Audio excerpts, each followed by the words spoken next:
Bienvenue, madame, mademoiselle ou monsieur, au Vidéorandia du samedi soir. Directement de Mont-Saint-Hilaire sur la rive sud de Montréal, au Québec, Canada, voici le Vidéorandia. Nous étions samedi 13 novembre 2021. Nous traversons le pont au-dessus de la rivière Richelieu entre Belleuil et Mont-Saint-Hilaire. Conception, animation et montage Richard Glenn, les jotélistes du Nouveau Monde. Plusieurs invités à travers le temps, d'hier à aujourd'hui, pour le Vidéorandia numéro 46 sur le thème « Bientôt fini ». Et ne manquez pas de voir dans le Club Créé un rendez-vous avec Jimmy pour nous parler du plan de 2021-2022. À la supervision technique, Emmanuel Stéphane et Donald qui nous donne accès à des archives d'ésotérisme expérimental. À la caméra, Geneviève Spirale. Et nous voici au pied de ce mont Saint-Hilaire.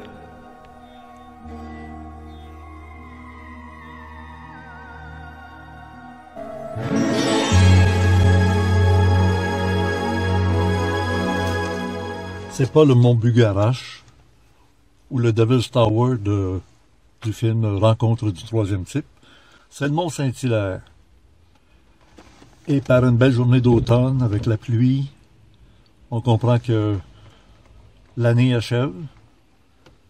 On a des feuilles d'érable. Ça ici, c'est la feuille d'érable, symbole du Canada. Sur le drapeau du Canada, vous voyez bien que la feuille d'érable, elle est rouge. Et lorsque les feuilles d'érable sont rouges, c'est le signe que c'est l'automne. Et elles tombent. Et depuis presque un an maintenant, depuis qu'on a découvert les cadavres des enfants autochtones, qu'on appelait autrefois les Amérindiens, dans les orphelinats ou dans les collèges où on voulait les déculturer pour leur donner la culture occidentale, on a décidé de mettre le drapeau du Canada en berne. Alors, comme on dit, la feuille d'érable, elle tombe graduellement. Et c'est la fin du temps des nations. Alors, en fait, là, pour toutes les nations du monde, on achève d'avoir des pays avec des frontières. Ça va devenir une planète, un grand village global. Avant de commencer l'émission, cette petite introduction me permet de vous rappeler de ne jamais manquer de lire le complément de Gilles Surprenant, qu'on appelle le complément Surprenant. C'est son nom de famille, mais c'est vraiment incontournable. Et celui de la semaine dernière en particulier sur les Templiers, il a fait un travail formidable. Allez voir le complément Surprenant du Vidéorandia numéro 45 de Gilles Surprenant. Il aborde l'histoire des Templiers et il nous amène à comprendre des aspects très ésotériques qui sont encore d'actualité. Et cette semaine, on va faire un pont vers des Templiers au Qatar. Les Cathares, tantôt on était sur le boulevard Laurier. Les Cathares, c'est les parfaits, les plus catholiques que le pape. On les appelait comme ça. Ils vivaient en haut des montagnes, comme ici, là. Il n'y a personne qui vit ici au Mont-Saint-Hilaire parce qu'elle fait partie de l'UNESCO qui l'a répertorié comme faisant partie de la biosphère planétaire terrestre. On voit de la brume. La semaine dernière, si vous vous souvenez, l'introduction de notre émission, on est en pleine brume. Alors maintenant, pour cette semaine, les Cathares avaient comme symbole la feuille de laurier, pas la feuille d'érable comme nous au Canada. Et le dernier Cathare a été brûlé, comme les Templiers. Lui, Joseph de Molay, a été brûlé sur le bûcher en 1314. Et quelques années plus tard, précisément en 1321, était brûlé lui aussi, le dernier Cathare. Et vous savez, ce qu'il a lancé, lui, non pas la malédiction comme de Molay avait lancé une malédiction contre les rois de France. Pour lui, Les 13 générations suivantes, ben, ils sont tous morts d'un mort atroce. Mais lui, le dernier Qatar, a pas lancé de malédiction. Il a simplement dit, le laurier reverdira dans 700 ans. On était en 1321. Ajouter 700 ans à 1321, c'est historique, là. Autant sa prophétie qui disait dans 700 ans, le laurier reverdira, ça nous mène en 2021. L'année achève, on est rendu au mois de novembre, et il y a des gens qui osent prétendre être Qatar. Vous allez en trouver en allant consulter le complément surprenant de notre ami Gilles Surprenant que je vous recommandais d'aller voir. Et je regrette un peu la réaction de certaines personnes la semaine dernière, parce qu'en entendant parler des membres de l'OTS, les 53 qui ont été immolés, on ne dira pas par le feu nécessairement, même si on mis le feu à leur bâtiment, on ne sait pas qui. On peut avoir des gros doutes sur les conclusions, disons, officielles, mais officieuses, dans le fond, de ce qui s'est passé à l'OTS. Mais les 53, alors que les Templiers avaient été exterminés par le roi de France, Philippe le Bel, tout près de la cathédrale Notre-Dame de Paris, ils étaient 54. Et s'il y en a un qui aurait survécu parce qu'il ne s'est pas présenté au rendez-vous qui était prévu entre eux. Parlant de rendez-vous, de 2023, on va en parler bientôt avec François Payette dans notre émission d'aujourd'hui. Alors, je repars l'automobile. On va continuer. On était sur le boulevard Laurier, ici, entre Belleuil, Saint-Hilaire, la route 116, porte le nom de boulevard Laurier. Et au Québec, il y en a partout des boulevards Laurier, des rues Laurier, parce que c'est vraiment dans notre sang, dans notre spiritualité. On a eu un premier ministre qui s'appelait même Laurier. Alors, on comprend qu'on est liés. L'or lié. On part. On va continuer notre voyage qui va vous amener à un voyage dans le temps. Parce que là, vous allez retrouver des émissions d'ésotérisme expérimental avec le Richard Glenn de l'époque qui recevait François Payette, qui est décédé, Jean Cazot, qui est encore vivant, quelques autres comme ça qui vont pointer du nez, un peu comme Bernard de Montréal qui lui aussi est décédé, pour nous parler de 2023, de la perception qu'on doit avoir, disons, des prophéties.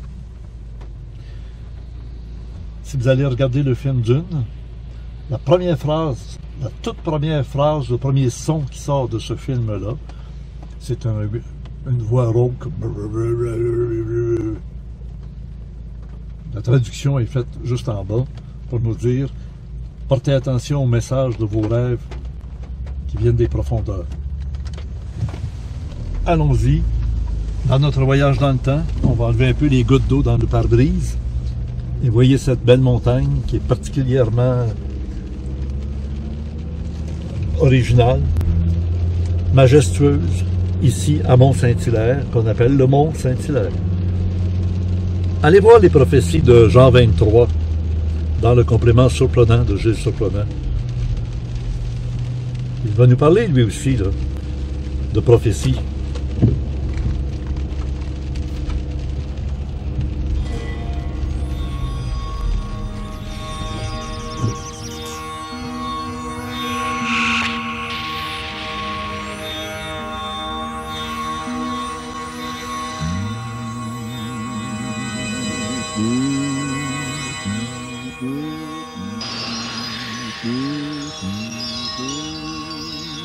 Bonjour, bienvenue madame, mademoiselle, monsieur, à cette émission d'ésotérisme expérimental, émission numéro 10 de 1993.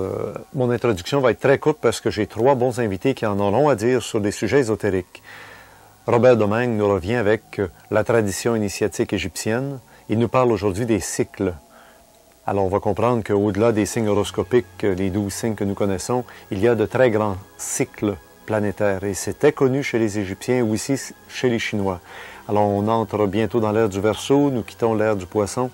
Tout ça s'explique et je pense qu'avec le tableau, Robert Domingue va nous expliquer de manière pratique ce en quoi ça consiste. Nous aurons aussi une rencontre avec une dame qui s'intéresse à la tradition initiatique indienne, amérindienne. Madame Lise Gaucher, peintre, va nous parler de la tradition, de la profondeur de l'âme de l'Amérindien. Et la semaine dernière, en se quittant, je vous suggérais d'aller lire l'article paru dans le Paris Match de la semaine du 18 février 1993. Et dans ce Paris Match, 4 pages étaient consacrées à Nostradamus. On fait allusion ici à une brique publiée par un Roumain qui mentionne qu'en l'an 2023, année dont je parle depuis plus de 10 ans comme étant une année charnière, et le Roumain nous disait qu'en l'an 2023 paraîtrait le grand monarque qui régnera sur toutes les nations. Et il précise même que ce grand monarque viendra d'un pays francophone à l'ouest de la France. On a beau chercher, on ne trouve qu'un seul pays à l'ouest de la France où on parle français, c'est le Québec. Alors j'ai pensé d'inviter pour aujourd'hui M. François Payotte. Il a lui-même publié 2 livres volumineux sur Nostradamus, Messager du futur et prophéties de Nostradamus de 1990 à 3797, tome 1, le mythe du nouvel ordre mondial face à la réalité prophétique de 1990 à 2007, et le tome 2, du crépuscule des nations à l'avènement du grand monarque. Parlons-en du grand monarque. Alors rencontrons immédiatement M. François Payotte.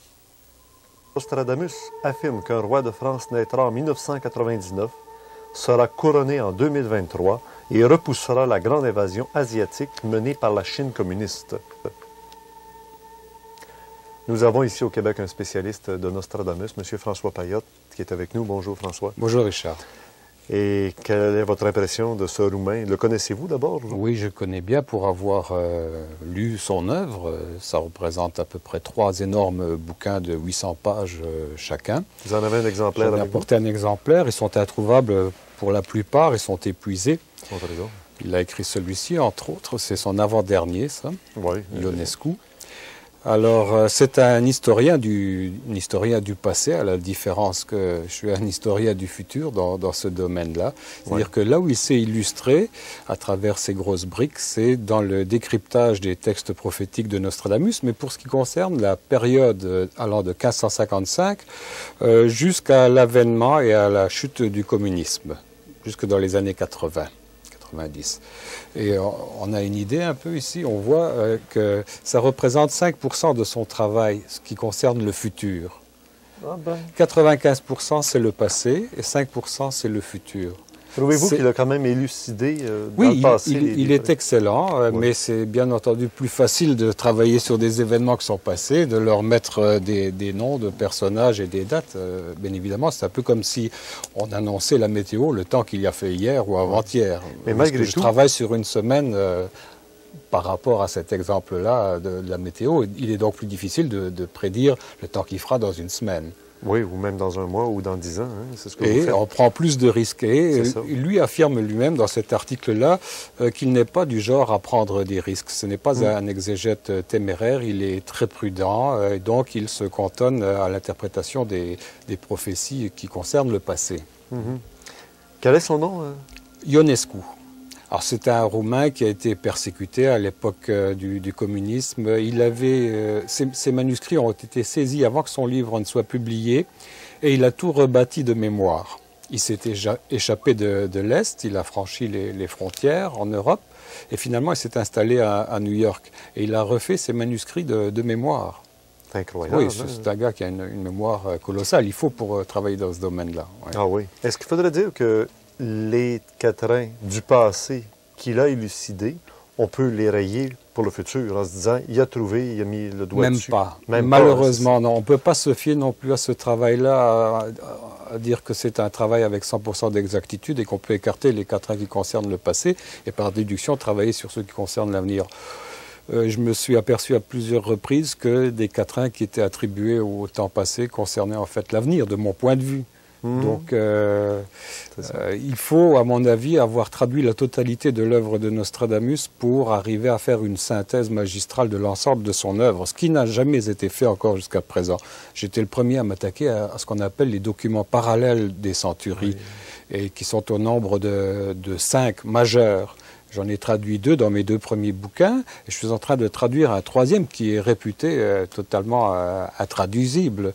Mais ce sont des clés numériques, et des anagrammes, etc. Là, on voit les 2 bouquins de François Payot qui se trouvent à être Nostradamus. Le premier qui était de 1990 à 3797. C'est la période qu'il couvre tous les 2. Les 2, oui, c'est ça. Oui. L'un, c'est sous-titré « Le mythe du nouvel ordre mondial face à la réalité prophétique de 1990 à 2007 ». Et le deuxième, le tome 2, qui vient juste de paraître en 1993, « Du crépuscule des nations à l'avènement du grand monarque ». Oui, oui. Donc, vous parlez du grand monarque. Oui. Ionescu parlait aussi du grand monarque. C'est ça. Mais ce qu'il en dit dans cet article-là, c'est ce que l'on sait depuis toujours. C'est ce qui est flagrant, qu'un grand monarque va venir après que le régime français républicain sera tombé. Bon, ça c'est flagrant, c'est évident, on le voit, on le sait. Maintenant, aller chercher les détails de cette affirmation-là, c'est beaucoup plus difficile parce que ce grand monarque-là est codé, son nom, sous différentes clés cryptographiques dans les textes. Et ça, c'est un degré de compréhension extraordinaire pour aller chercher les noms de code du grand monarque. Et moi, j'ai eu la chance de naître en Lorraine, et ça m'a donné un avantage sur les autres parce que ce personnage-là est rattaché au duc de Lorraine, des duchés de Bar et de Lorraine. Oui. Donc, le symbolisme qu'il utilisait, par exemple, il va dire le barbeau. Le barbeau, c'est un poisson qui figure sur le blason des duchés de Bar. Donc, quelqu'un qui est né en Roumanie ou au Pérou, comme Rousseau, par exemple, ces gens-là ne peuvent pas aller chercher ces détails-là parce qu'il faut être né dans le terroir même pour comprendre l'héraldisme de ces places-là. Donc, et tout ce qui se rattache au duché de Lorraine, à François Ier de Lorraine, qui devint empereur d'Occident, qui fut le fondateur de la maison de Habsbourg-Lorraine, etc. Donc toute la lignée du grand monarque provient de Germanie, ce qu'on appelait autrefois la Germanie, qui groupait les pays qui étaient compris entre la Lorraine jusqu'en Flandre. Et il est donc issu de l'ancienne Germanie, mais il sera sacré empereur d'Occident, et Nostradamus lui donne aussi du sang latin. Et il sera couronné roi de France, non pas comme il l'affirme en 2022, 23 ou 24, comme il dit, mais il le sera en 2005 et couronné empereur d'Occident en 2008. Je pense que l'erreur qui est faite ici, c'est qu'il considère que le grand monarque naîtra en 1999. Oui. Donc, j'ai regardé son analyse, il se base sur l'analyse de deux quatrains principalement, celui qui concerne le grand roi des frayeurs, 1999, et un autre quatrain qui donne une position astronomique. Bon, Saturne en eau, ça peut vouloir dire dans les poissons ou bien dans le Verseau. C'est une position qui se reproduit à tous les 30 ans. Donc l'indice au départ de recherche là est trop mince pour pouvoir affirmer quelque chose. Je sais qu'avec le temps, je suis devenu plus prudent moi aussi parce que au départ, lorsqu'on fait une découverte, on se lance sur des prémices qui peuvent être faux.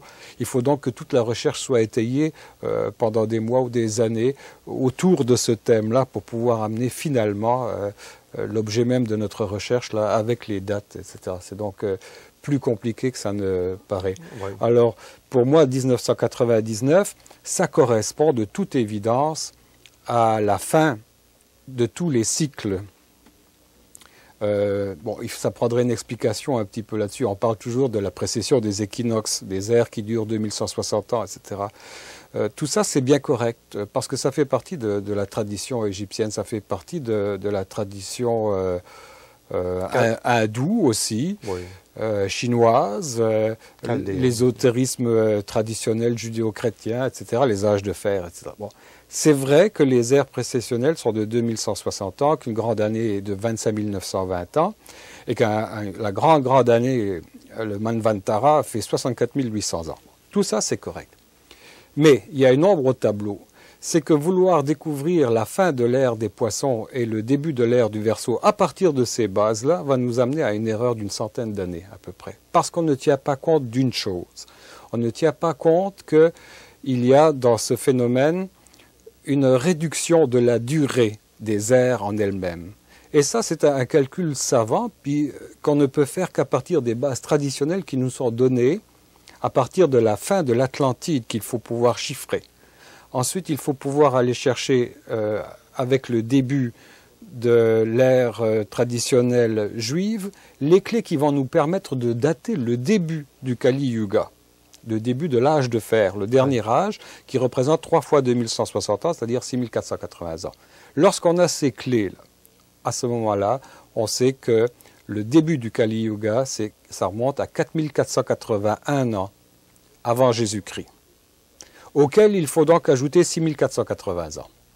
La durée du Kali Yuga pour avoir sa fin, c'est-à-dire 1999. Voilà donc pourquoi cette date est si importante, et pour la raison pour laquelle Nostradamus la donne clairement dans son texte. Elle fait partie des 2 dates ou des 3 dates qui sont données clairement. Il y a 1792, qui est l'an 1 de la République, fin de la monarchie, que Nostradamus considère comme un désastre, cette révolution française, parce qu'elle sera la mère de la révolution soviétique, qui reviendra ensuite faire briller le fer, les armes en France.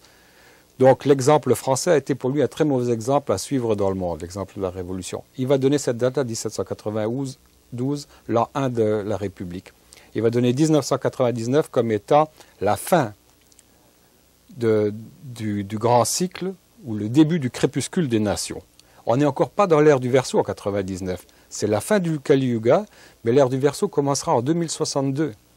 Donc il y a un temps entre ces 2 dates où l'énergie ancienne va se dégrader et la nouvelle va se mettre en place. C'est un peu comme l'hiver lorsqu'il termine et que débute le printemps, le 21 mars. Eh bien, l'hiver n'est pas terminé, le printemps commence, mais l'hiver n'est pas terminé. Il y a encore une fin en elle-même, une dégradation. Et déjà un renouveau qui s'installe, des fleurs qui commencent à pousser déjà sous la glace. Bon. C'est à peu près le même phénomène. Donc c'est une date très importante, mais elle n'indique pas la naissance du grand monarque, à mon avis, qui sera né déjà auparavant, bien avant.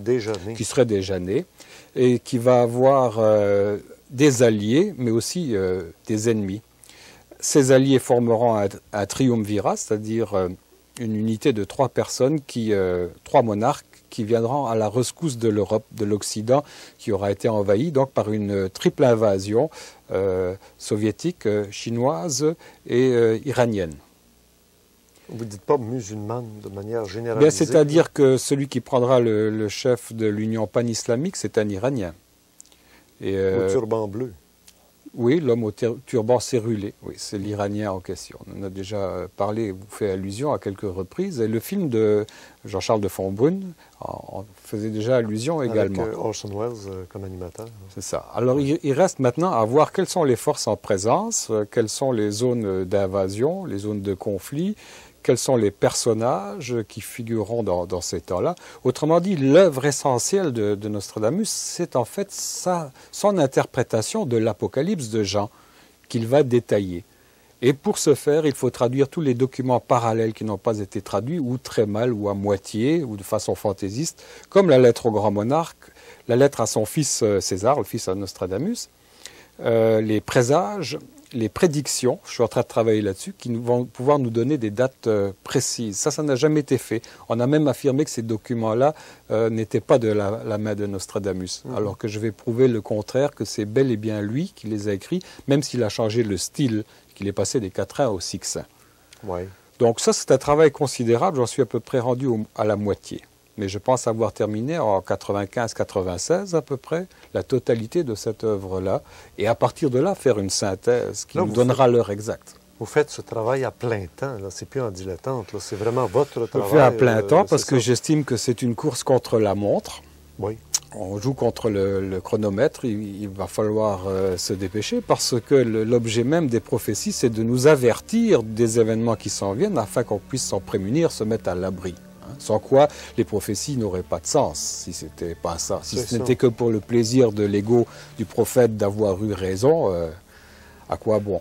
Et pour vous donner quelques exemples un peu François, il nous manque oui? de temps, mais on se retrouve la semaine prochaine, si vous voulez. On va continuer la semaine prochaine, c'est très, très intéressant. Et je dois dire en passant que François Pagott est avec nous à la conférence au Cégep Maisonneuve et aussi la fin de semaine précédente à Québec et à Chicoutimi, dont les dates sont toujours les mêmes, annoncées au début et à la fin de l'émission.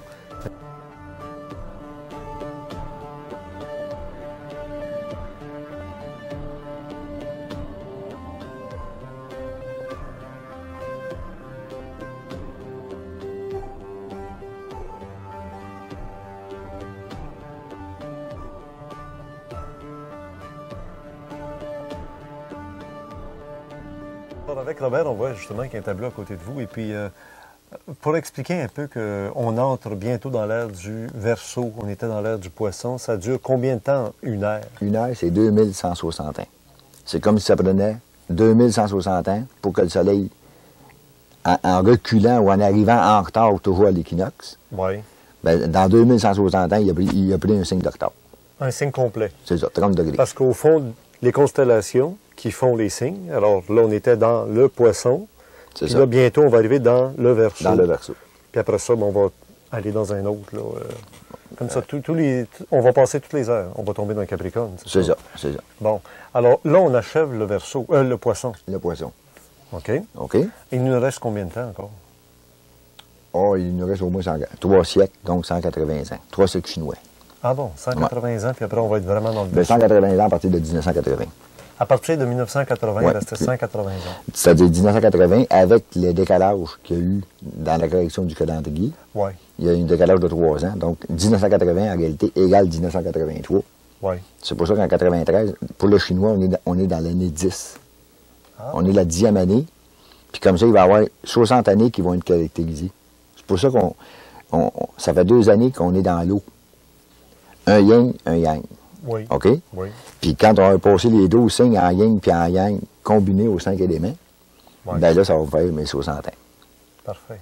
OK? Sur le tableau ici, on voit clairement que si 2160 ans par ère et que chaque ère couvre les 12 signes du zodiaque, C'est ça. chacun des signes qui est couvert dure 180 ans par 180 signe. ans. C'est ça. Et là, vous avez rajouté 180 divisé par 3 décans. Par 3 décans. OK? Parce que, autrement dit, un signe mesure 30 degrés dans le zodiaque. Oui. C'est 3 tranches de 10 degrés. OK? Fait que si on place les signes comme les signes de terre, tu prends les 3 signes de terre, puis tu les places à partir de ton signe où tu es. Oui.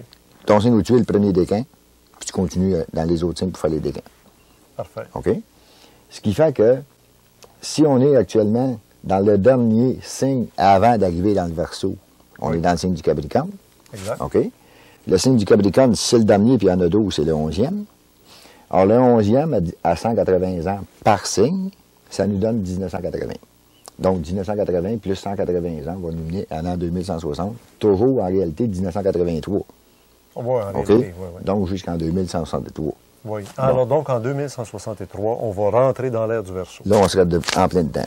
OK? C'est ça. Entre les deux, là, on est en train d'effacer, de terminer l'aide du Poisson. Oui. OK?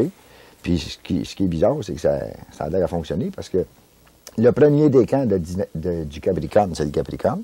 Oui. Le premier décan, si j'ai 3 décans dans 180 ans, chaque décan va durer 60 ans. Oui. Donc, de 1983 jusqu'en 2043. Oui. Là, on va en 2040 là, pour aller Bon, avec OK. les- De 1980 à 2040, Oui. on est dans le signe du Capricorne. Qui est caractérisé par... La structure Saturne qui correspond toujours aux structures, aux organisations. c'est ça. OK? Alors, Fait que structure religieuse, structure politique, économique, Toutes les structures. tout est en débandade. Tout est dans les bandades. Puis je me souviens que dans les conférences du maître Anubis Shenouda, Oui. il avait dit que le communisme avait été le fruit du du Poisson. Puis ça ne sera pas le communisme, comme on l'a connu, qui pourrait être le changement d'une nouvelle structure sociale dans l'aide du Verseau. Quand on parle de communisme, il faut s'entendre, les communautés religieuses Ouais. ont toujours fonctionné par le principe communiste, tout en commun. Il n'y a rien qui appartenait à un religieux ou à une sœur. tout était partagé, puis il y avait une hiérarchie, puis il y avait une tête. C'est ça. Alors, tu sais, c'était la politique, un peu comme sur le plan militaire, c'est la même chose. Les structures militaires aussi fonctionnent sous le forme pyramidale. Il y a un chef, un général, puis en dessous, il y a jusqu'au plus bas, le soldat. Il faut comprendre que dans notre démocratie, où tout le monde est égal, c'est pas conforme à la structure sociale, les structures qui ont duré des milliers d'années, comme l'Église. Eux autres, ils fonctionnent sous le principe communiste, disons-le, oui, c'est ça. Alors après, donc entre 2040 et 2100, on va avoir un deuxième décan qui va être caractérisé, lui, par le taureau, qui est le deuxième décan du Capricorne. Oui. OK? Le taureau, correspond au concept, aux idées. Mais c'est toujours sous le signe du Capricorne. Ouais. Donc, c'est toujours les structures, c'est comme si on va avoir des nouveaux concepts de structure. Ah, bon. OK? Parfait. On voit dans quoi on s'en va. En 2040 jusqu'en 2100. Puis le dernier décan du Capricorne, donc toujours sous le coup du Capricorne des structures, c'est comme si on va faire une analyse, il va y avoir comme une évaluation, j'imagine. Puis là, ça va être de 2100 jusqu'en 2160. Puis là, on devrait rentrer dans l'ère du Verseau. OK? Mais ce qui est bizarre, c'est que cette façon-là de calculer, qui est égyptienne, celle-là, Ouais. OK? Si on va dans l'autre bout du tableau, Ouais. on voit que toujours une ère dure 2160 ans, mais les Chinois, les 5 éléments, chaque année est caractérisé, bien, on l'a vu, là, on est dans le...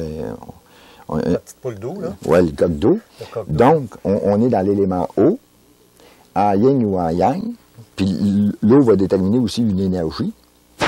Ouais. Ce qui fait que tu as 5 éléments avec 6 énergies. Si tu les combiner, ça veut dire que chaque élément va passer dans les 6 énergies. Fait que les 5, quand ils ont fait 5 fois les 6 énergies, ça va donner 30 ans. Alors, j'aimerais savoir les 5 éléments. Est-ce que c'est comme pour nous autres, là, eau, terre, air, feu? Puis, qu'est-ce qu'on rajoute? C'est ça. Bois? Eux autres, oui, puis il n'y a pas d'air. C'est le métal. À la place de l'air. À la place de l'air, oui. Ouais. Bon. Et les énergies dont on parle, là? C'est le chaud, le feu, le chaud, le feu, le vent, le froid, puis la chaleur. Oui, oui. Puis l'humidité. Bon, là, ça en fait 6. C'est Ça ça, en fait ça fait 6. OK. OK. En yin. En yin et en yang. Une ce énergie qui va- positive. C'est ça. négative, là, ouais. Fait que pour eux autres, quand tu as fait le tour, ça a duré 60 ans. Ça a pris 60 ans. 30 ans yin, 30 ans yang. C'est ça. OK? Quand tu as fait 60 ans, ils ont déterminé que c'était un siècle.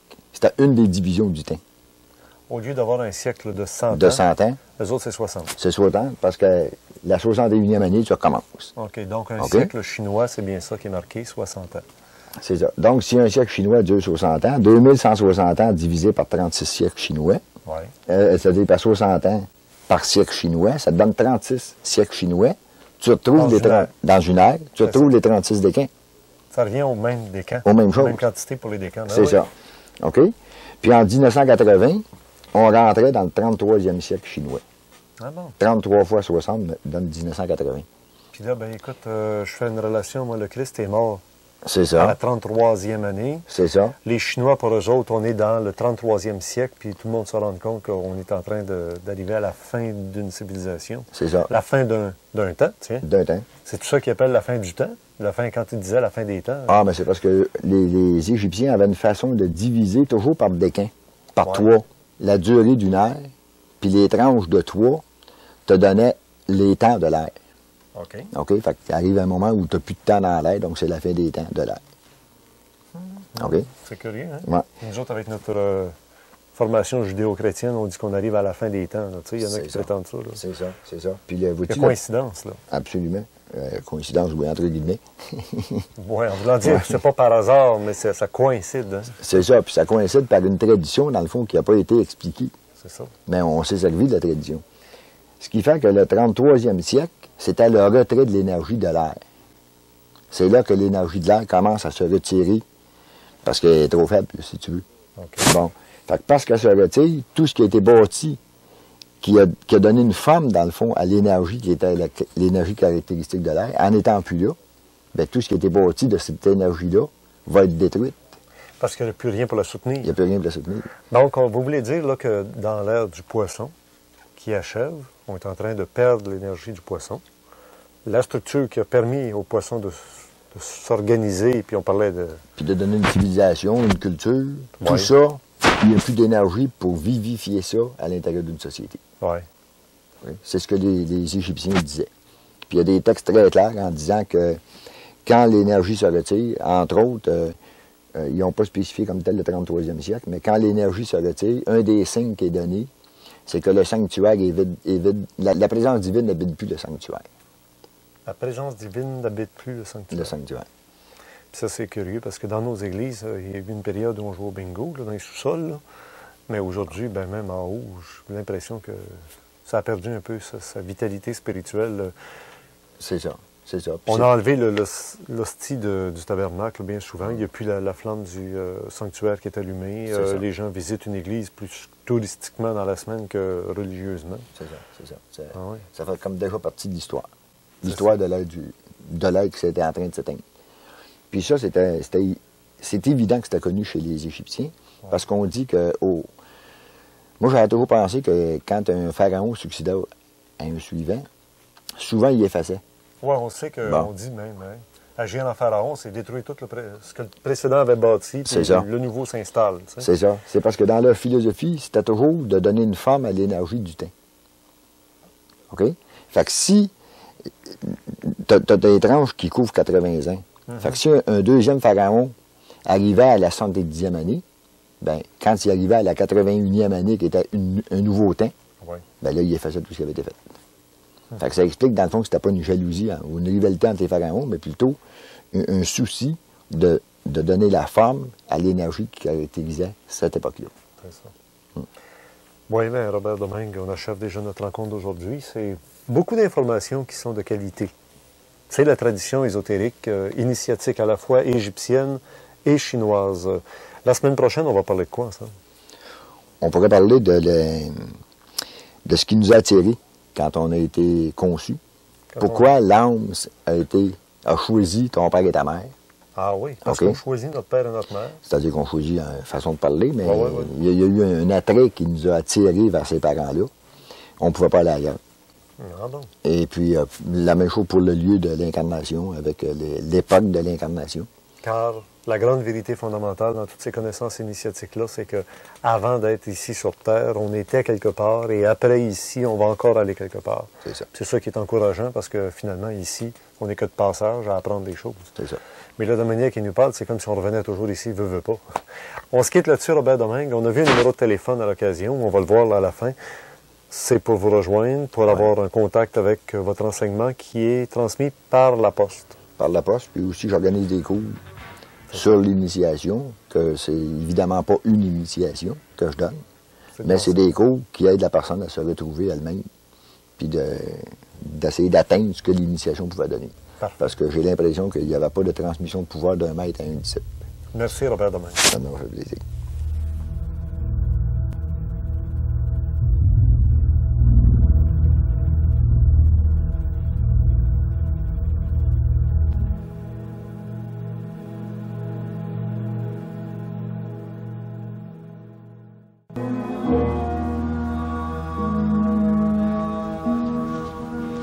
Mesdames et messieurs, bienvenue à notre rencontre hebdomadaire avec l'ésotérisme, ésotérisme expérimental sur cette émission que vous pouvez peut-être revoir demain après-midi ou demain soir, puisque sur Vidéotron, votre canal 9, maintenant on peut se revoir comme ça à toutes sortes de moments dans la région de Montréal et même aussi dans d'autres régions du Québec. En passant, s'il y a des gens dans votre entourage qui s'intéressent à l'ésotérisme, à tout ce phénomène insolite, appelez-les par téléphone, dites-leur, il y a l'émission de Richard Glenn qui commence et elle dure 1 heure. Aujourd'hui, vous avez vu le sous-titre, c'est « Ufologie et messages ».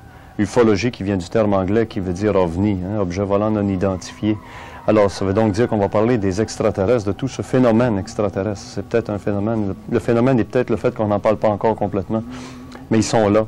Et d'un autre côté, les messages. Bien, les messages, ça peut venir aussi du fait qu'il y a des gens qui voient un ovni passer dans le ciel une nuit par hasard. Ou alors, plus profondément que ça, c'est des gens qui, puis ça, ils n'en parlent pas à tout le monde, qui ressentent des choses, qui sont convaincus que des fois la nuit, en dormant ou en période de méditation, ils sont en relation étroite avec des intelligences qui contactent, qui communiquent quelque chose d'intelligent, de rationnel, quelque chose qui entre par en dedans et pas facile à transmettre. D'ailleurs, probablement qu'ils en parlent qu'à une ou deux personnes dans leur entourage, des personnes sûres. Nous autres, maintenant, on va se parler. Peut-être êtes-vous vraiment prêts. Peut-être il y a des gens qui ne sont pas tout à fait prêts, qui vont entendre des choses ce soir et qui vont dire « c'est complètement fou, ça ». Il faut le sentir passer lentement par en dedans. C'est ça de l'ésotérisme. Mais on le dit bien expérimental parce qu'on le fait par la télévision. Et de l'ésotérisme, en général, ça se fait de l'intérieur, ça se fait dans des cercles fermés. Et si depuis quelques semaines déjà, on parle du phénomène extraterrestre, un peu par l'extérieur, hein, on a vu avec des scientifiques le fonctionnement des ovnis, l'apparence des soucoupes volantes, la détection qu'on a par les radars, les médias d'information la semaine dernière qui nous parlaient du phénomène, mais toujours vu de l'extérieur. Cette semaine, j'ai justement retenu un invité de l'émission de la semaine dernière où on va aller beaucoup plus loin. Jean Cazot. Bonjour. Bonjour ou bonsoir, sait-on jamais. Et pour resituer Jean Cazot auprès du public, Jean Cazot est le directeur de la revue L'Ère atlantéenne, dont voici quelques exemplaires. Le journal. Le journal. Oui. Et on remarque déjà dans ces pages couvertures certains titres qui ne prêtent à aucune confusion puisqu'on parle encore une fois du phénomène extraterrestre. Et on remarque déjà sur cette page couverture une scène qui ressemble beaucoup au document que vous nous avez présenté la semaine dernière en fin d'émission. On va en reparler aujourd'hui, on va d'ailleurs le revoir. Hein? On regarde. On y va.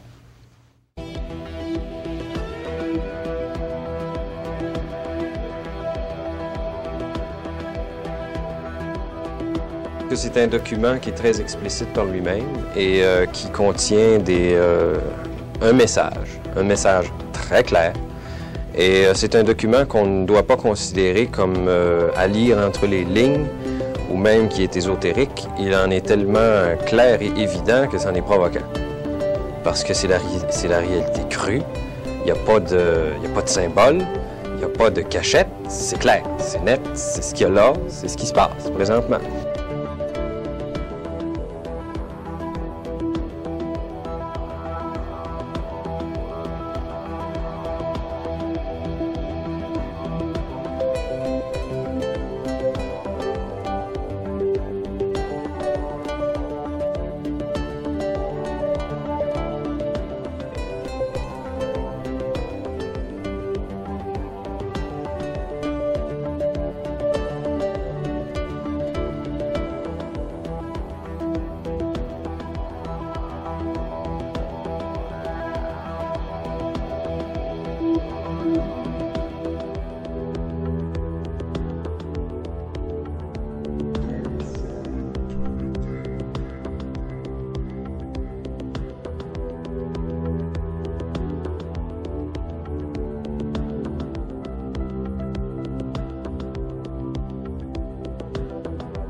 On voit dans ce document-là les grandes étapes de l'humanité, oui. La partie atlantéenne. Ben, c'est l'histoire de la Terre, c'est l'histoire de la planète du début jusqu'à aujourd'hui, avec une phase atlantéenne qui est méconnue ou trop connue, ou enfin qui n'est pas institutionnalisée dans les classes d'université.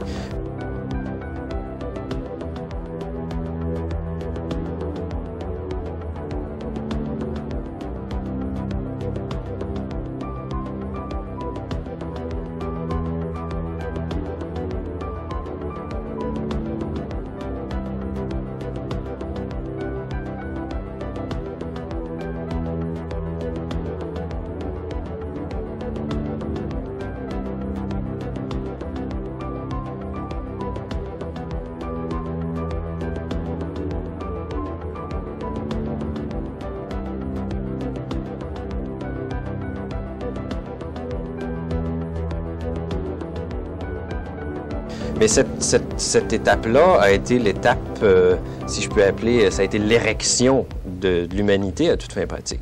Et puis après ça, ben, ça a été une lente descente, si je peux m'exprimer ainsi.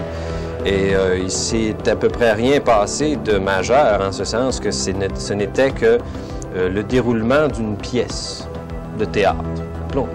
Un peu comme si l'humanité jouait une pièce de théâtre depuis le début. Hein. Et ces personnages en sont toujours les témoins? Et ces personnages en sont les metteurs en scène. Ah, plus que des témoins, des metteurs en scène? Ah, ben oui, ce sont des metteurs en scène. Et ces metteurs en scène-là sont de retour pour changer la pièce. Tu sais, un peu comme quand une émission, tu dis « cut », on recommence. Ouais. C'est exactement la même chose. On va recommencer. Ah, exactement. Pourquoi? Est-ce qu'il y a eu une erreur? Ah, ben, je veux dire, il faut s'ouvrir les yeux. Je veux dire, il s'agit d'aller voir dans les autres... Notre civilisation a failli. Ben, ben oui, à un niveau, c'est une faillite. À un autre niveau, ben, je veux dire, on peut faire une faillite financière, mais avoir eu bien du fun pendant ce temps-là quand même. Tu sais, on peut avoir eu un commerce qui a roulé, on fait faillite, mais quand même, c'est pas... Comprends-tu? Tu sais, il y a un élément de faillite, mais il y a un élément aussi de richesse personnelle. On en retire beaucoup de cette pièce de théâtre qui se termine, mais là, il est temps de passer à autre chose parce qu'il y a des enfants qui se font massacrer. Il y a des gens qui crèvent de faim. C'est plus drôle. C'est un document sans commentaire. Sans commentaire. De toute façon, on voit tellement d'images qu'on dit qu'une image vaut 1000 mots. Voilà. Alors, on voit tellement d'images que je pense que ça Et j'invite les gens à regarder très attentivement ce document. Très attentivement. Et à ne pas chercher à lire entre les lignes, à voir ce qu'il y a là. Et à comprendre qu'est-ce qu'il y a là. C'est très simple, c'est très net. Il s'agit d'attendre peut-être un peu. Et puis, à un moment donné, clic. Ça peut... Parfait. Ouais, d'accord. Finalement, ce sont les mêmes personnages qui, je ne sais trop si c'est un vaisseau spatial ou alors d'une autre dimension, voient toute l'évolution de cette humanité. Ben, comme je l'ai mentionné tout à l'heure, ce sont des metteurs en scène qui ont planifié leur propre histoire, leur propre existence sur une planète qui s'appelle Terre, et qui, tout en étant metteur en scène, au niveau, appelons ça plutôt au niveau de l'esprit, décident de jouer la pièce qu'ils viennent d'écrire, un peu comme Hitchcock qui s'amuse à apparaître dans ses propres films, ou un peu, toi et moi, lorsqu'on a figuré un peu le scénario de l'émission qui est en cours, ben, on l'a écrit d'une certaine façon, ben, pas le texte, là, mais on l'a écrit, et puis là, on vient le jouer. Comprends-tu? Alors, et tout à l'heure, qu'est-ce qu'on va faire? Ben, on va se regarder. Tu sais, regarder le déroulement de ce scénario. Et ce qui est intéressant pour nous, c'est qu'on sait d'avance qu'est-ce qui s'en vient parce que le film est fait. Le scénario est là. Le scénario est là. Alors, je donne un exemple, par exemple. Très simple. Lorsqu'un scénariste prépare un film, il l'écrit et il fait le film. D'accord? Et là, c'est dans des rouleaux, là, c'est dans des boîtes. Et puis ça, c'est son histoire, c'est sa pièce. Et à ce moment-là, ben, il met ça sur les écrans, il met ça sur les écrans de cinéma. Et puis, lui est en arrière-scène et sait d'avance comment son film va commencer et comment il va finir. Les gens dans la salle, eux, l'ignorent complètement. Et théoriquement, les gens sur l'écran, eux autres, suivent le déroulement aussi. Eh bien, à ce moment-là, qu'est-ce qu'on vit présentement? C'est tout simplement que le metteur en scène a tout simplement décidé d'informer ses comédiens, les gens de la planète, que la pièce est terminée et que c'est le temps maintenant de prendre des vacances et puis de se reposer un peu. Et puis, on va réécrire quelque chose de nouveau, une nouvelle pièce. Et puis ça, ben, ce sera plus tard. Pour l'instant, on va finir celle-là, là, parce que ça est fini, mais il y a encore du monde qui sont les deux pieds collés sur la scène, puis qui n'ont pas encore compris que c'est le temps de changer, là. Alors, je m'explique. Je m'explique. Ça veut donc dire que, puisqu'on parle d'extraterrestres ou qu'on parle d'Atlantéens, ces gens-là sont ici, présentement, en chair et en os, pour dire aux gens, c'est fini là. Là, il est temps de changer, Il est temps de transformer la pensée humaine, la façon dont on fonctionne. Le scénario est plus bon. C'est fini. Over and out. Parce qu'ils sont en train de semer le bordel partout sur la planète. Et puis, je veux dire, ça, on peut plus... c'est assez... C'était bien quand l'histoire... C'était écrit, ça va, ça. T'sais. Mais là, c'est fini.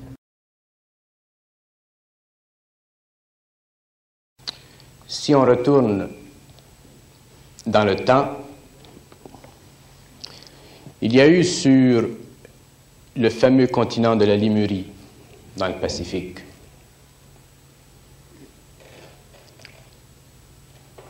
un être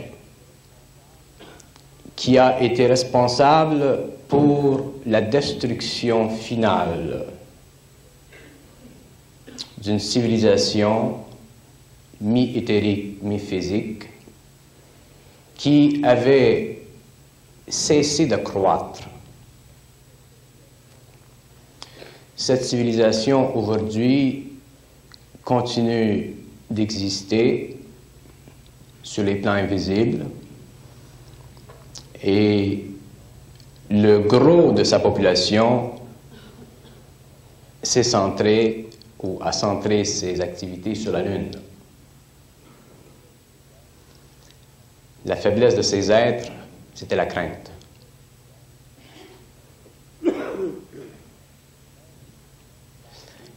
Les maîtres savent que la crainte, c'est un cancer, que la crainte fait partie de l'ego, que la crainte est une fondation, un bloc sur lequel s'érige la statue de l'ego. Et lorsqu'une civilisation est prise dans cette crainte, c'est très difficile pour cette civilisation de servir un plan cosmique. Elle doit être anéantie. Ses pouvoirs d'évolution biologiques ou psychiques doivent être retardés et souvent, elle doit être envoyée à évoluer sur une autre planète.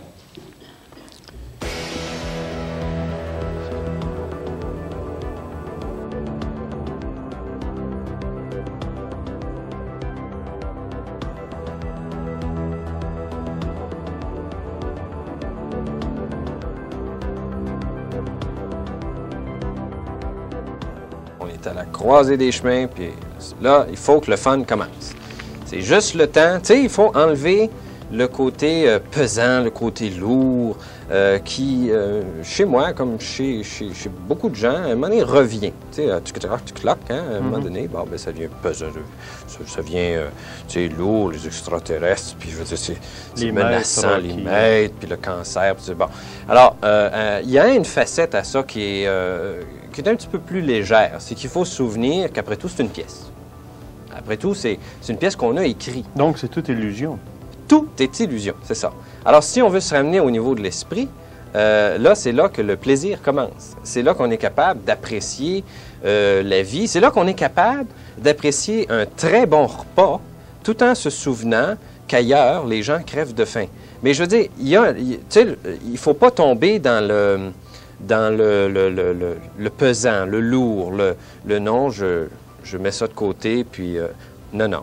Je veux dire, il faut continuer à vivre. Le nouvel âge parle de musique, le nouvel âge parle de sexualité, le nouvel âge parle de sensualité, parle d'amour physique, le nouvel âge parle également de... Le nouvel âge n'a rien contre Penthouse, absolument rien.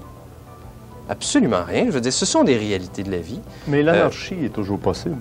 Ben oui, mais l'anarchie, je veux dire, oui, mais l'anarchie, je veux dire, c'est qu'il y a une perte de contrôle, puis on peut perdre son contrôle autant dans la spiritualité. Regardez ce qui s'est passé au Moyen-Âge avec l'hérétisme puis l'Inquisition. On peut devenir complètement capoté dans un sens comme dans l'autre. Alors, je veux dire, c'est sûr, il y a perte de contrôle dans n'importe quel domaine. Ce n'est pas le domaine ou le sujet qui fait perdre le contrôle. Est-ce que la science peut nous éviter de perdre le contrôle? La science n'a rien à y voir.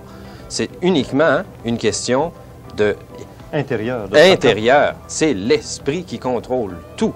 Et si on se branche sur l'esprit qui est à l'intérieur, on ne peut pas se tromper, que ce soit en sciences, que ce soit sur une scène de théâtre, que ce soit n'importe où, à la télévision, n'importe où, ou dans le lit. Est-ce que tous les êtres humains sont arrivés à un même niveau? Je ne le sais pas, moi.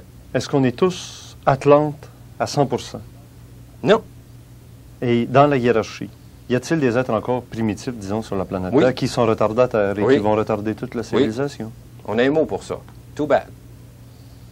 Je veux dire, à un moment donné, les gens qui sont à l'écran présentement ont déjà fait un choix, qui sont en train de manifester dans un sens ou dans l'autre. Et même si c'est pas tout tombé encore, même si les morceaux sont pas tous tombés, ces gens-là sont orientés dans la direction qu'ils ont choisie et c'est eux qui le sentent intérieurement, si c'est bon ou si c'est pas bon. Et ça n'a rien à voir avec ce qu'ils font présentement. L'individu qui décide de se partir un commerce de tomates peut être joliment plus enligné sur sa direction spirituelle que l'autre qui veut se partir une école de yoga, mais qui le fait pour son ego personnel, et ainsi de suite. Alors, je veux dire, ça n'a rien à voir avec ce que tu fais, ça a tout à voir avec comment tu te sens en dedans, dans ce que tu fais. Et c'est pour ça que je disais tout à l'heure qu'il faut enlever le côté strictement vert, ou comme j'ai expliqué, on a parlé des 4 couleurs, il faut être blanc. Il faut être capable de faire tout et n'importe quoi et d'apprécier tout ce qu'on fait sans se préoccuper de savoir si on est spirituel ou si on ne l'est pas. Et est-ce de cette façon qu'on pourrait presque dire que l'humanité arrivera à l'égal de ce qu'on appelle les extraterrestres? Oui.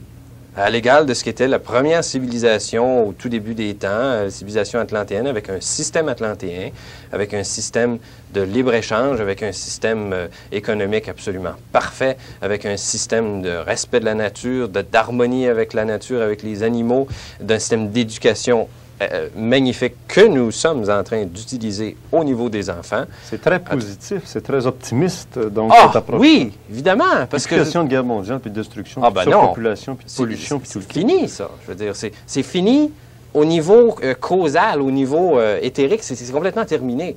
Ça va continuer. Il y a encore des gens qui vont jouer au bowling. Mais je veux dire, on a terminé l'époque où on crée ces choses-là, on les subit présentement. Et puis, là, il faut faire table rase de toutes ces histoires-là et commencer à créer dans le nouveau, à se lancer dans le nouveau, puis à le commencer, puis à le produire, puis à élever nos enfants exactement comme l'Esprit nous dit de les élever, à les aimer, à considérer nos voisins exactement comme on se considère soi-même. On fait toute partie d'une... Le concept de la famille va disparaître parce qu'il n'y a qu'une seule et unique famille, c'est la famille planétaire, et il n'y a rien d'autre. Papa, maman, on va en avoir un paquet. Allons-y sur les considérations pratiques, comme le concept de la famille. D'autres considérations pratiques, l'argent, est-ce que l'argent... Non, pas besoin de ça. Il n'y aura pas d'argent dans le Ton nouveau monde. plombier de tantôt, il va avoir besoin de se mettre du pain sous la dent. Le plombier de tantôt va avoir besoin de se mettre du pain sous la dent. J'ai parlé de sa manifestation totale quand tout le monde aura fait un choix et qui seront allés au bout de leur choix. Pour l'instant, on est encore un peu dans le mélasse, c'est sûr. Mais c'est ça qu'on tente de se libérer. Et il faut cesser d'investir émotionnellement dans l'ancien système. L'ère atlantienne ne fonctionne pas avec des bouts de carottes. L'ère atlantienne a besoin d'argent, c'est normal, c'est sûr, ça va. Mais je veux dire, émotionnellement, on n'en a pas besoin. On en a besoin à un niveau de fonctionnement parce qu'il faut avoir les pieds à terre. Mais émotionnellement, l'argent, on s'en fout. Ben, c'est une approche très scientifique.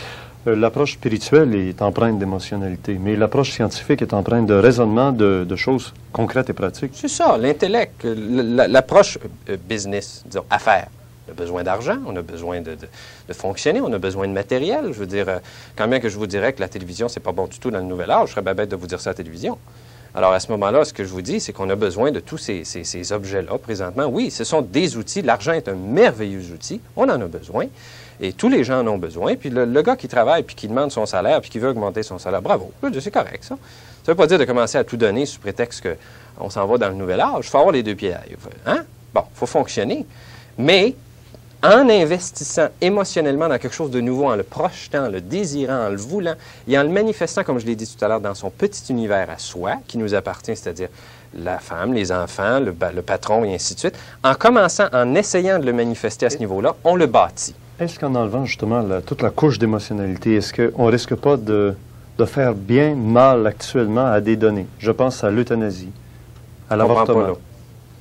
C'est qu'il y aura d'après ce que vous me dites, une nouvelle conscience. Oui, la libération des mœurs peut déboucher aussi sur des abus. On en a parlé tout à l'heure, la perte de contrôle. On parle des avortements, on parle d'euthanasie, qui sont des abus. En ce sens qu'on n'a carrément pas le droit sur le plan L'enfant strictement... déficient mental, l'enfant c'est infirme... pas, ça, monsieur, c'est pas notre problème. C'est quand même notre problème. Non, monsieur. En ce sens que toute forme de vie a écrit son histoire et c'est pas à moi d'aller décider que lui doit cesser de vivre ou non.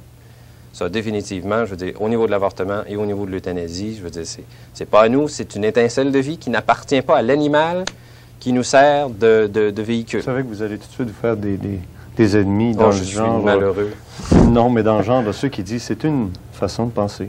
On est allé à un bout de l'univers Oui. où là, on a interdit considérablement, on a mis bien des tabous, mais là, on s'en va tranquillement. Il y a ça aussi, c'est que là, on s'en va à l'autre bout de l'univers où on permet tout. Alors, de restrictif, d'ultra restrictif, on s'en va à ultra permissif. Il y a un juste équilibre au centre et c'est ça qu'on tente d'atteindre. Parce que actuellement, au niveau action, on a autant à ramener des vieilles pantoufles puis à les installer là, puis leur dire il y a du nouveau, que d'aller chercher les autres qui sont allés trop loin, puis de les ramener à des dimensions plus... il ne peut pas y avoir une famille dans laquelle il y a une trop grande différence entre celui qui est en avant et celui qui est en arrière. Tu sais, dans une même famille, il ne faut pas qu'il y ait trop de différence entre le premier et le dernier. Mais alors, la dépollution de la planète se fait aussi au niveau de l'esprit. Oui. Et la dépollution de la planète se fait au niveau de l'intervention de l'homme sur la nature. Oui. Ce qui voudrait dire presque que l'homme va avoir à prendre des décisions qui ne sont pas tout à fait naturelles des fois. C'est juste une question, et je le répète, c'est juste une question de savoir comment on se sent avec sa décision. Le détail, la manifestation, les détails n'ont pas vraiment d'importance. C'est comment est-ce que tu te sens quand tu décides de dépolluer la rivière. Si tu fais une erreur parce que tu utilises un produit chimique ou ainsi de suite, je veux dire, c'est sûr que tu commets un crime contre la loi naturelle. Mais la loi spirituelle prime. Et c'est l'intention, et ça, c'est rien que toi qui le sais. Je veux dire, moi, personnellement, j'ai mis de l'engrais chimique sur mes carottes parce que j'aimais mes carottes puis je voulais qu'ils poussent. Peut-être que sur le plan naturel, j'ai fait une erreur. Maintenant, je le sais, je vais mettre de l'engrais naturel. Bon, ça va. Alors, tu sais, il ne faut pas s'attarder aux détails, commencer à se taper sur la tête, gros bâton, parce qu'on on commet des erreurs. Comme ça, c'est finalement tout ça. Le côté ufologique et le côté message dans l'ufologie. On est rendu loin des ovnis, hein? On est rendu très loin des soucoupes volantes tantôt. Mais c'est pas très, très utile, une soucoupe volante non plus.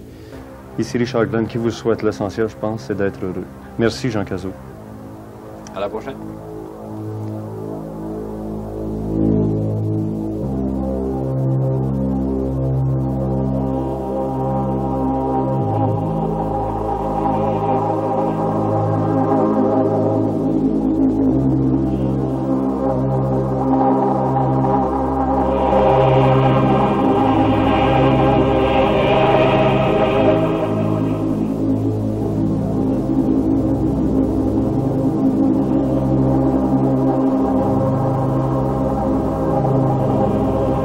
De retour à notre époque, 2021, après ce bond de 20, de 30, de 40 ans de...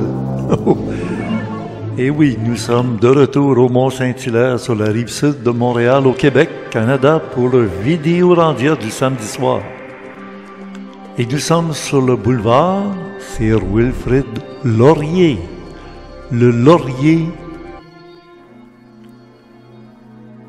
Nous étions le samedi 13 novembre 2021 pour le Vidéorandia numéro 46, en espérant que vous avez bien aimé cette rencontre voyage dans le temps avec des gens qui ont des choses à nous dire qui sont encore autant d'actualité aujourd'hui qu'il y a 40 ans.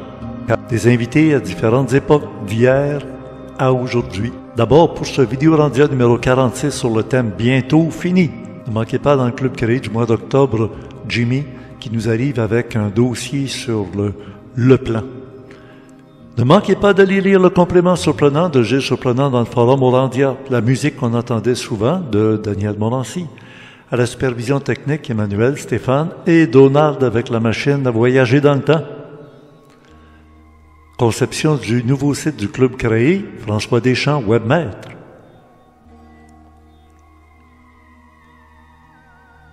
Et dans le Club Créé du mois d'octobre qui est complet, nous avons une rencontre entre l'ex-jésuite Placide Gabouri et le nouveau prêtre, Monseigneur Charles-Raphaël Paillard.